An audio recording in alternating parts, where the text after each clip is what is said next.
Assalamualaikum rekan-rekan. Pada hari ini kita bertemu dengan Tengku Afan untuk pengambilan rencong mewah kita.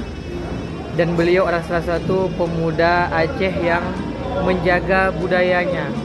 Tengku Afan ada pesan untuk pemuda Aceh. Apa pesan Tengku Afan kepada pemuda Aceh? Pesan untuk pemuda Aceh tetap menjaga kebudayaan dan menjaga tarian budaya kita. Terima kasih Tengku Afan. Dan nyo siroduk Tengku Fauzan Nur. Beliau juga sudah mengambil satu rencong original kita dan ini sangat-sangat mewah.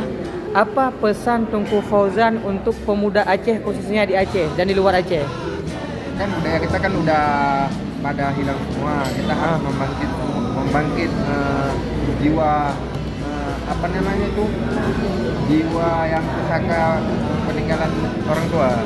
Betul, artinya kita harus menjaga peninggalan Indah Tugrayo.